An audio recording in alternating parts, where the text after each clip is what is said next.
Yo, what's going on, everyone? Happy 22nd week of 2023. It's gonna be a rather short, quiet week. So let's dive in. 5 things I'm gonna be watching. First of all, as you might see in the background, I'm not in Singapore.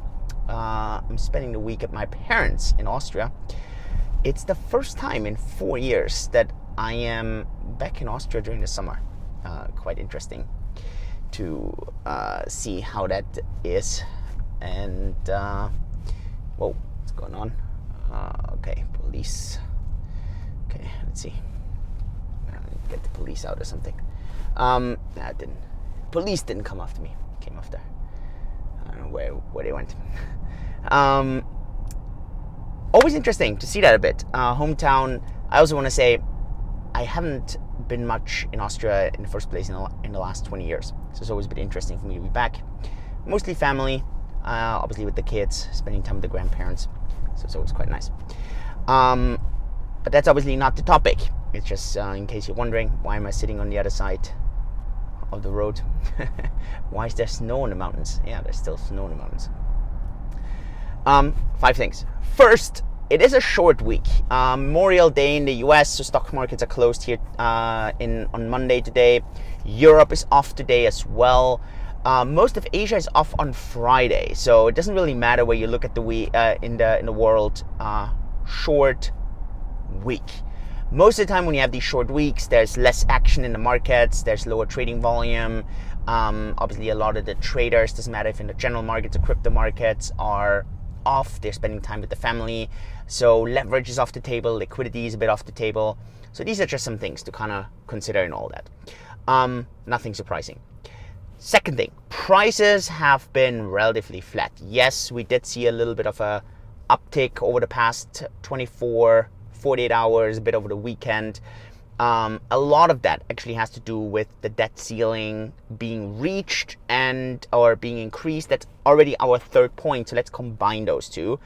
I do think there's a bit of a false kind of optimism around that. I know that, I don't know, I really don't get it. In the crypto space, initially people were like, it would be so good that that the debt ceiling is not being lifted because then crypto would rally. And I'm like, how is this possible? Like, you have all this pessimism. Why would crypto rally if the debt ceiling is not being raised? I don't know. I felt this was a bit weird.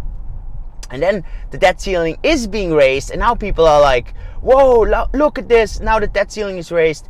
Crypto is rallying. I don't know. It's a bit bipolar sometimes, I feel, this market. I do see, to me, it is a non-event. Why? Because first of all, the debt ceiling not being increased is not going to happen, right? So it's ridiculous to even kind of go down this lane. This is just not going to happen.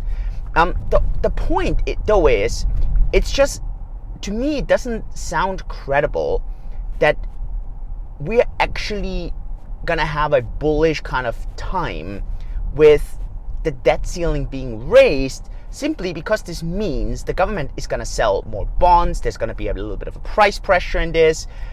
If you're asking me, this is bullish for the dollar. I hope I'm wrong on this, but I don't know. This to me just sounds a bit weird if people think this is a bullish event. What? This thing is giving me a warning. I don't know why.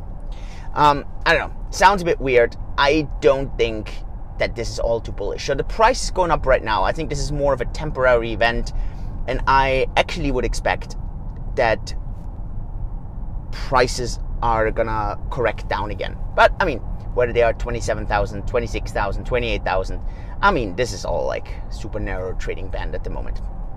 So yeah. Number 4, it's pretty much the only kind of interesting thing that's gonna come out this week, and that's Eurozone inflation. Nothing in the US. It's going to have very little impact on crypto. This is really specific for the Eurozone. And here we're just going to see how is the Eurozone inflation doing. So, yeah, let's see. That's going to be just an interesting parameter. And number 5 is very DeFi chain, meta chain specific. If everything goes well, now it may get pushed into next week, but if everything goes well, final testnet should be live this week. So fingers crossed, it's going to come out this week, may come out next week. And then we're really well in plan to seeing testnet going onto mainnet by the end of June, which was the original plan. So the core developers here at DeFi Chain doing a heck of a job. That's going to be quite exciting. There's a lot of really kind of powerful stuff happening, people building on top of Meta Chain. So for all of you investing in DeFi, interesting times. So yeah, short and sweet, 5 things. It's relatively compact.